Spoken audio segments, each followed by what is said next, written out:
Messieurs, dames, bonsoir. C'est l'heure des infos sur nos antennes. Léa, bonsoir. Bonsoir, bonsoir également à vous, chers téléspectateurs. Voici les titres de cette édition. Bac 2015, la philo, toujours comme première épreuve. Les anticipés se sont déroulés ce matin. Les candidats ont eu droit à 3 sujets au choix. Professeurs et élèves se prononcent sur cette journée. La question, difficile ou abordable. Et puis, Ramadan 2015, les candidats au bac également, malgré l'épreuve, ont presque tous jeûné au lycée Seydou Nourou Tall. À côté, les diabétiques et le Ramadan, 5 à 10% des Sénégalais sont touchés et sont tenus de respecter certaines règles, selon des spécialistes que vous entendrez dans cette édition. Rapport IGE 2015, l'inspection générale d'État a relevé plusieurs dysfonctionnements. Plusieurs entreprises sénégalaises ont été épinglées. Le président Macky Sall promet des sanctions. À Thiès, les travailleurs de Transrail ont marché pacifiquement aujourd'hui. Leur colère découle des licenciements abusifs et la vétusté des rails. En sport, compétition. Et puis, dossier culture pour clore ce journal, la danse, celle du Ndaourabi.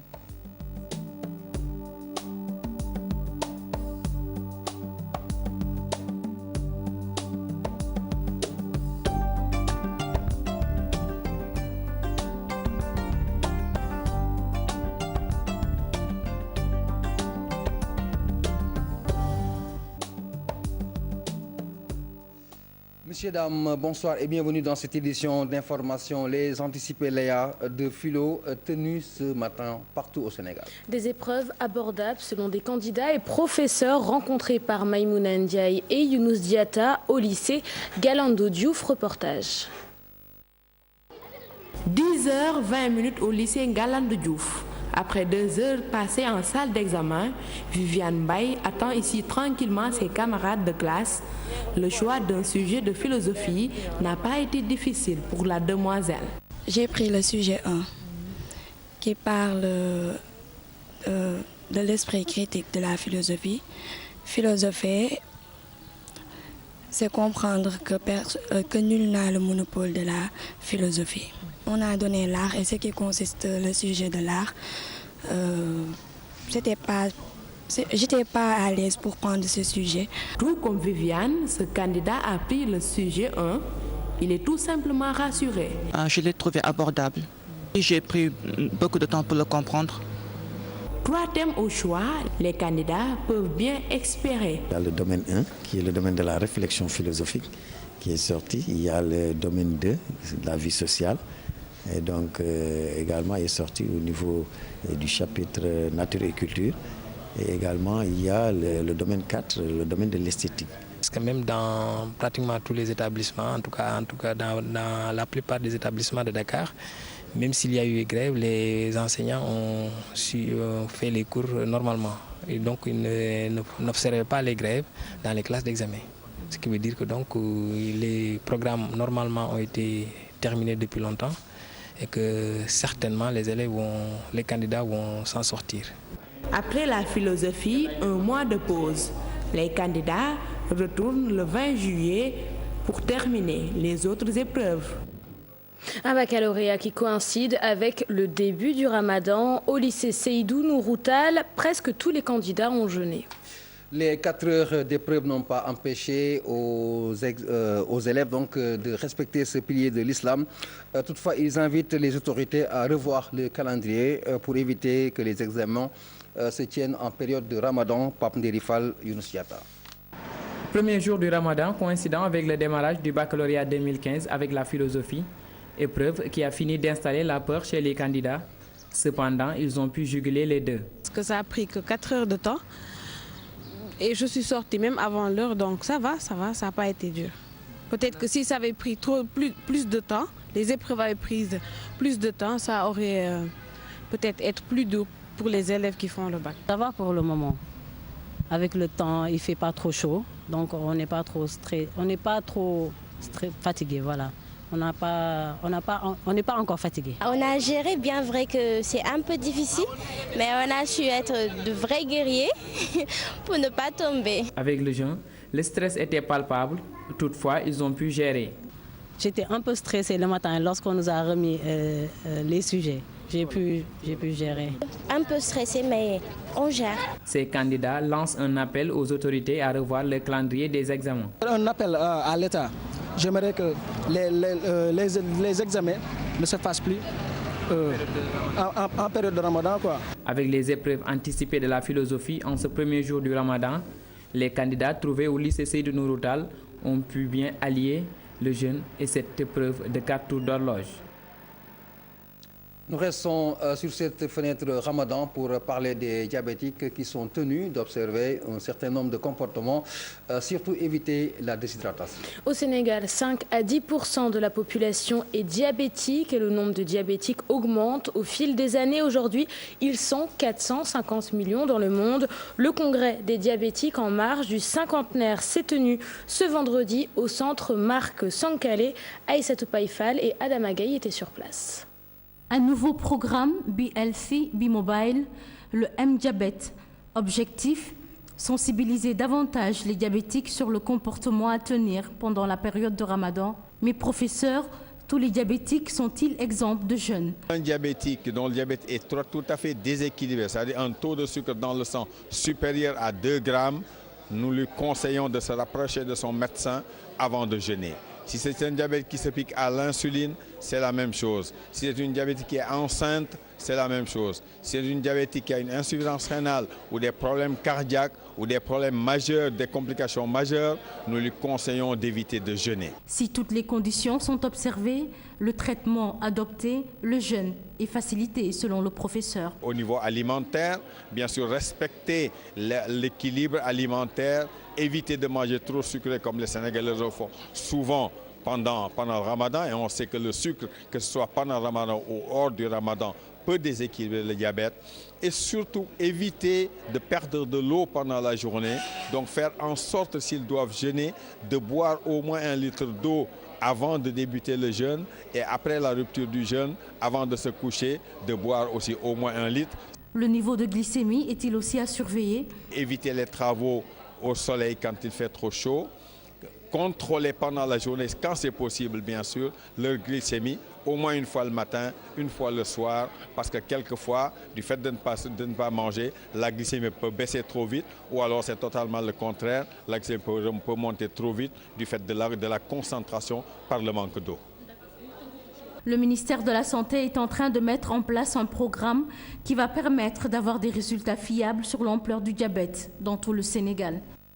Le Ramadan, 4e pilier de l'islam, un mois de dévotion, d'entraide et de solidarité. Et tout musulman qui respecte ses récompenses, ses recommandations, aura droit à une très belle récompense, celle du paradis. Alpha Ousseynou Ndiaye, Thierno Laurent Mendy.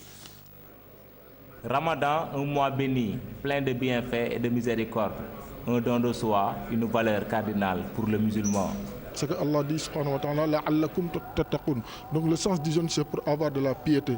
Avoir de la piété, ça veut dire, par exemple, ne pas manger pendant toute la journée, ne pas boire pendant toute la journée, du lever jusqu'au coucher du soleil. Donc ça, c'est des signes de piété. Ne pas aussi prendre l'argent d'autrui, ne pas écouter ce qui est interdit par l'islam, ne pas regarder ce qui est blâmé ou interdit par l'islam, ne pas même parler des paroles qui sont des paroles franchement qui sont insignifiantes mais qui n'ont aussi aucun sens par rapport à la religion. L'amour du prochain, l'entraide et la solidarité restent entre autres les recommandations faites aux musulmans. Allah subhanahu wa ta'ala nous dit dans le Coran, Ya ayyuhalladhina amanu hal adullukum ala tijaratin tunjikum min adhabin alimin. Tu'minuna billahi wa tujahiduna fi sabilihi bi amwalikum wa anfusikum dhalikum khairul lakum in kuntum ta'lamun. Oh vous les croyants, venez, je vais vous montrer un chemin qui vous amène droit au paradis. C'est quel chemin? C'est de faire le djihad sur la voie d'Allah. Qu'est-ce que c'est que faire le djihad? Dans ce sens, c'est s'entraider entre les musulmans, donc avoir un élan de solidarité. Durant ce mois béni, les bonnes actions doivent être multipliées par une récompense divine. Imaginez-vous, si tu donnes une seule date à un musulman, ça peut te faire entrer au paradis. Par exemple, si tu fais plus donc tu vas gagner encore plus. Donc c'est un mois bonus, comme on a l'habitude de le dire. Donc tous les musulmans doivent tout faire pour multiplier leurs bonnes actions par rapport à eux et entre subhanahu wa ta'ala. C'est parti pour un mois d'abstinence, que toutes les prières qui seront formulées soient exaucées par Allah. Présentation du rapport 2015 de l'inspection générale d'État des dysfonctionnements constatés dans la gestion économique et financière de certaines sociétés nationales. Entre autres sociétés nationales épinglées par l'IGE, la SSP Le Soleil, l'ADIE et l'ANIDA. Macky Sall menace de sévir et de sanctionner les sociétés citées dans ce rapport 2015 de l'inspection générale d'État. Aminata Mbaresso, compte rendu. Dans ce rapport 2015 de l'inspection générale d'État, beaucoup de sociétés nationales sont épinglées. Sur la liste, on peut citer l'AIDE, l'ANIDA, la SSP Le Soleil, entre autres. La privatisation de la Sonacos et le projet Cœur de ville de Kaolack ne sont pas en reste. Quant à la gouvernance économique et financière, les exemples concrets se réfèrent entre autres à la privatisation de la Société nationale de commercialisation des oléagineux du Sénégal, Sonacos, à la réalisation du projet Cœur de ville de Kaolack et à la gestion de la Société sénégalaise de presse et de publicité SPP Le Soleil et de diverses agences d'exécution. Parmi celles-ci figure notamment l'Agence nationale de la relance des activités économiques et sociales en Casamance, ANRAC, l'Agence de l'informatique de l'État ADIE, l'Agence sénégalaise pour la propriété industrielle et l'innovation technologique ASPIT et l'Agence nationale d'insertion et de développement agricole ANIDA. Il ressort de l'analyse de ces exemples concrets du rapport public de 2015 que les origines de la malgouvernance économique et financière sont à rechercher dans plusieurs domaines. Ceci concerne notamment l'absence pernicieuse de contrôle, la conclusion par l'État de conventions et contrats parfois inéquitables, la récurrence d'irrégularités au plan de la gestion comptable et financière, ainsi que l'application des règles la non-application des règles de passation des marchés publics. Face à ces manquements et à cette gestion jugée déviante, le chef de l'État menace de sévir. Ce rapport fera l'objet d'un examen attentif de ma part pour en déduire toutes les mesures idoines. J'exhorte, Monsieur le Premier ministre, et les membres du gouvernement à en faire autant, en prenant toutes les diligences de leur ressort pour remédier, le cas échéant, aux pratiques de gestion déficientes qui y sont relevées. C'est pour moi une exigence de premier ordre. Dans le même siège, le président de la République ajoute que tous ces manquements et dysfonctionnements sont dus à une absence de contrôle qui devrait se faire. Et de ce fait, il préconise une implication plus effective des inspecteurs généraux dans l'élaboration des textes législatifs et réglementaires. Autre préoccupation du vérificateur général de l'État du Sénégal, la mauvaise conservation et la perte de certaines archives relatives à des documents administratifs. Pour Macky Sall, tous les responsables des entités concernées doivent rendre des comptes, à défaut de quoi ils seront sanctionnés. Écoutons le vérificateur général de l'État, François Collin, suivi du président Macky Sall. Ils sont tous les deux au micro de Aminata Mbaresso. Mauvaise tenue des archives ou leur destruction peuvent être source de distraction de ressources financières de l'État et de perte pour la nation d'un important patrimoine matériel comme immatériel. Au regard de la bonne tradition reconnue à l'administration sénégalaise, je suis gravement préoccupé par les défaillances constatées dans la gestion des archives au cours des audits réalisés par l'IGE dans nombre d'entités. Ces carences sont d'autant plus inacceptables qu'elles entraînent la disparition pure et simple de documents financiers et comptables, comme l'a constaté du reste l'IGE dans certaines entités contrôlées. Les archives, partie intégrante du patrimoine national, constitue notre mémoire collective. Sous peine de sanctions prévues par les lois et règlements, elles doivent être sauvegardées conformément aux prescriptions légales. Par conséquent, j'entends que les responsables des entités concernées prennent sans délai toute disposition utile afin qu'il soit mis fin à ces errements. Le cas échéant, des sanctions appropriées doivent être prises à l'encontre des fautifs. J'engage l'inspection générale d'État à veiller au suivi régulier de cette instruction. De la TNT lancé ce 17 juin dernier. Le numérique, un secteur où l'on mise beaucoup sur l'offre, d'où la décision du chef de l'État de geler les fréquences non exploitées et de demander un audit. À terme, les résultats pourraient relever beaucoup de surprises, s'adapter au nouvel environnement de la TNT, sous-tendu par un cahier de charges très corsé, ou perdre tout simplement sa fréquence. Écoutons Mame Thierno Diouf et Younous Diatta dans ce reportage. Le gel des fréquences non encore exploitées et de l'audit dans les attributions de celles en dormance décidé par le chef de l'État Macky Sall répond à un souci de cadrage et d'assainissement du secteur audiovisuel. Le canal multiplex ayant pris le dessus sur la fréquence avec la TNT, c'est tout le cadre juridique et réglementaire qui change. Il est évident qu'aujourd'hui, pour procéder à la transition vers le numérique, il est évident qu'un nouveau cadre juridique et réglementaire devra encadrer le secteur de l'audiovisuel. Il faut plus de rigueur, il faut un contrôle, il faut des garde-fous pour éviter quand même qu'il y ait des dérives. Puisqu'il y a des gens qui demandent des fréquences pour ensuite se livrer à des programmes, des contenus qui ne sont pas du tout positifs pour la société. Doit-on retirer la fréquence à la personne attributaire après plusieurs années sans exploitation ? Devra-t-elle soumissionner lors d'appels d'offres et répondre aux exigences, par exemple, d'une chaîne thématique? Toutes ces questions trouveront réponse seulement à la fin de l'audit.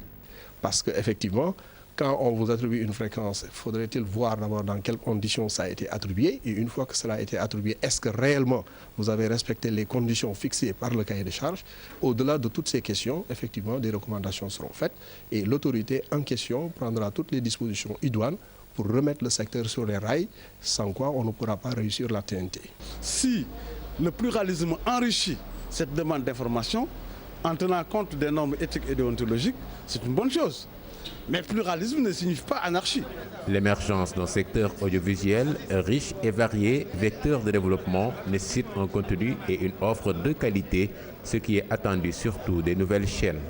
Nous devons tout faire pour faciliter l'émergence de chaînes thématiques, notamment en matière d'environnement, en matière de santé, en matière d'éducation, en matière de sécurité.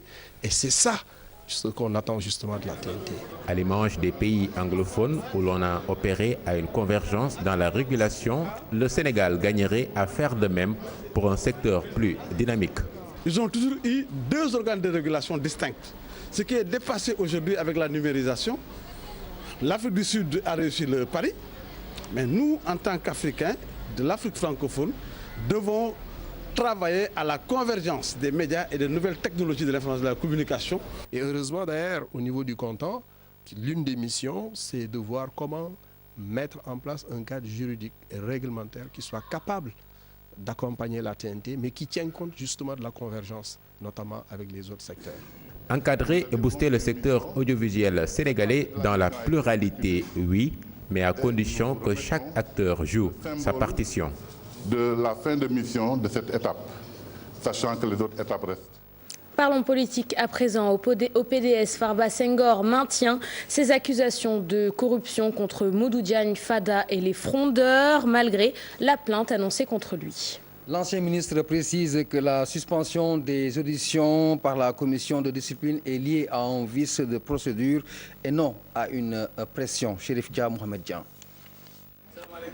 La plainte annoncée de Modou Diagne Fada et compagnie ne fait pas peur à Farba Senghor qui persiste et signe. Je n'ai reçu aucune sommation de la part de Modou Diagne Fada ou de qui que ce soit. Mais cela me passe au pôle Nord, puisque je confirme tout ce que j'avais dit à l'endroit de Modou Diagne Fada chez le président Abdoulaye Wade ou dans les médias sénégalais. Nous n'accepterons jamais que notre parti soit vendu, qu'ils ont décidé de m'envoyer une sommation interpellative. Je les attends, mais je n'enlève aucune virgule de ce que j'avais dit et je le confirme une fois encore.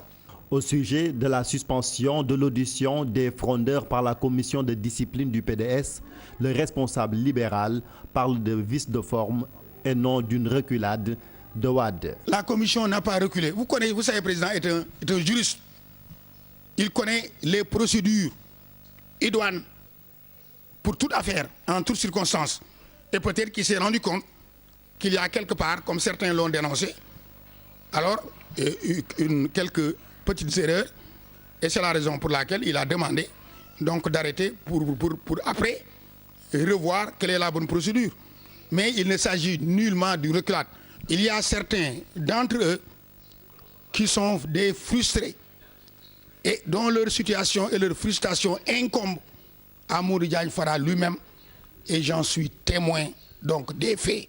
Il s'agit entre autres de Pape Biram Ndiaye, de Abdoulaye Sow et de Bass Kébé. La guerre fratricide au PDS est donc loin de connaître son épilogue à cause du dialogue de sourds entre frondeurs et loyalistes qui vraisemblablement seront départagés par la justice.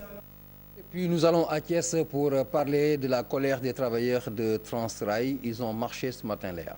Une situation qui s'explique par le licenciement abusif et la vétusté des rails. Par défaut d'attention, les travailleurs exigent de l'État l'application du schéma institutionnel et ce, dans les plus brefs délais. C'est un reportage signé Charanta Diop et Saïla Tire. Des agents de Transrail quittent les rails pour investir la rue. Ils étaient plus d'une centaine à battre le macadam pour interpeller l'État sur le cas de ces agents et les retards notés dans la mise en œuvre du nouveau schéma institutionnel. Mambay Tunkara, le secrétaire général du syndicat Sudrail affilié à la CNTS FC. Cette bombe sociale que représente Transrail actuellement, qui est en règlement préventif depuis 2010, aujourd'hui, ce schéma institutionnel, qui est le schéma sauveteur de Transrail, qui tarde à s'appliquer depuis 2010, est à l'origine de toutes ces conséquences. Et raison pour laquelle nous ne pouvons pas laisser voir, parce que nous avons vu naître cette entreprise centenaire. C'est un héritage que nous ne pouvons pas laisser comme ça. Selon les syndicalistes, le rail est dans une situation très vétuste pour cause d'investissement. C'est pourquoi ils demandent le départ du repreneur. La voie n'est plus entretenue de Dakar à Kidira. Là, c'est un danger qui plane sur le petit train de banlieue que sur les roulements des autres trafics, que ce soit le GCO ou bien Transrail. Aujourd'hui, le matériel est vétuste, sans entretien. Donc nous interpellons aujourd'hui le président de la République à prendre à bras le corps ce sujet. Ces travailleurs de Transrail soutiennent la politique ferroviaire du gouvernement, mais lui demandent de faire vite pour sauver définitivement le chemin de fer.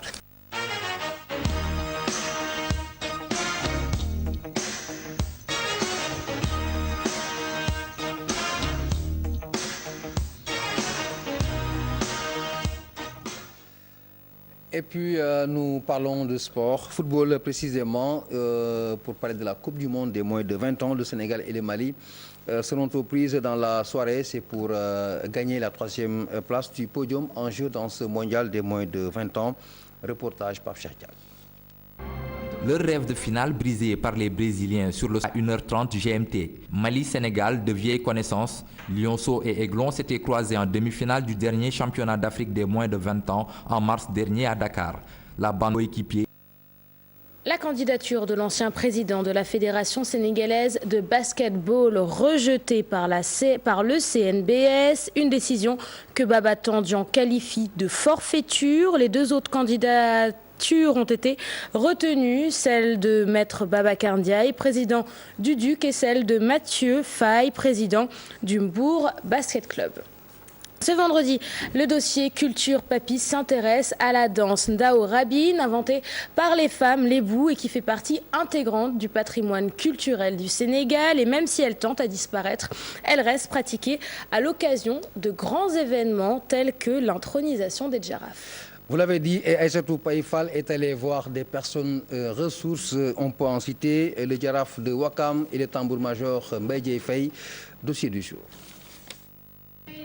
Le Ndaw Rabine, une tradition chez les Lébou. Un rythme, une chorégraphie dansée à l'aide de nder et de ndënd.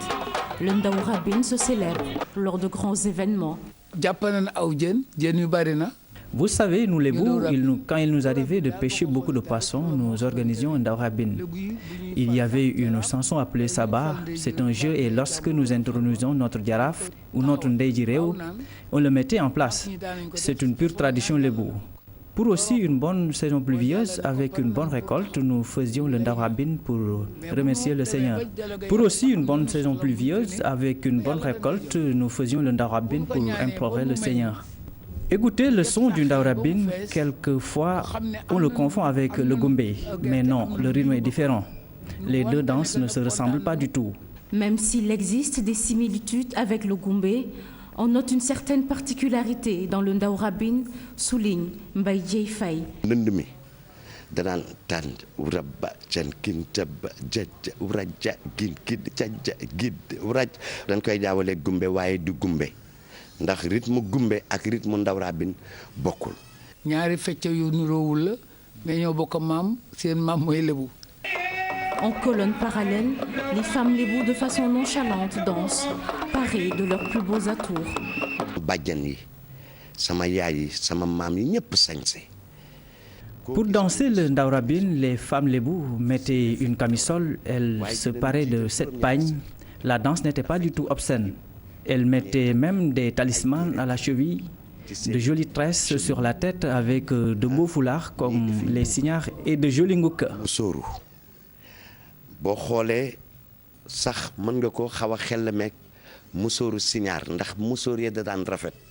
La jeune génération essaie tout de même de prendre la relève. Nous faisons la même chose que nos ancêtres. Elles portaient des objets appelés gouk, se maquillaient et mettaient de jolis pagnes qui virevoltaient lors de la danse.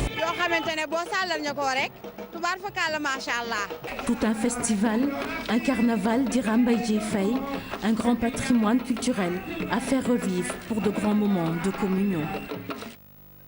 On revient sur le Ramadan qui démarre sur le plan nutritionnel avec des heures habituelles, des repas qui changent quels que soient les horaires. Et s'il y a un repas qu'il ne faut pas négliger, c'est le reud ou le dernier repas avant le jeûne. En ce mois de Ramadan, nous vous proposons une nouvelle rubrique. Dans celle-ci, une diététicienne donne quelques conseils pour un jeûne réussi. C'est parti pour la Minute Ramadan. Elle est signée Fatou Kiné Dème et Mohamed Dieng. On insiste sur l'importance du repas du matin. Il faut que le repas soit pris correctement, bien structuré, ne pas l'escamoter ou négliger ce repas-là. Parce que c'est ce repas-là qui nous permet, si on peut s'exprimer ainsi, de recharger un peu les batteries pour pouvoir faire face à la journée. Donc il faut consommer des aliments qui vont nous fournir de l'énergie nécessaire pour faire face aux activités de la journée. Et cette énergie-là, on va surtout conseiller d'utiliser des sucres lents. Par exemple, on peut utiliser du pain, on peut utiliser des céréales, on peut également utiliser des pâtes alimentaires. Ou bien tout simplement, comme on le fait habituellement, un bol de fondé, comme on dit, un bouilli à base de mil, qu'on va enrichir avec un peu de lait et consommer ça. Et donc ça vous permet donc de bien partir, de bien débuter votre jeûne. Et ça vous évite une faim rapide, la survenue très rapide de la faim. Alors, ce sera tout pour aujourd'hui, Léa. Je te souhaite un très bon week-end, Papy. Vous avez Giancarlo ce soir, non? Non. Non, pas pendant le Ramadan. Giancarlo, on l'aura après le Ramadan. J'aurais dû mieux m'informer. Bon, je te souhaite un très bon week-end. Giancarlo est en vacances autrement. Alors, Bouba, on vous remet les clés de la maison. Merci, Papy. Merci, Léa. Merci. Bonsoir à vous. Allez, bonsoir. La suite, c'est tout de suite.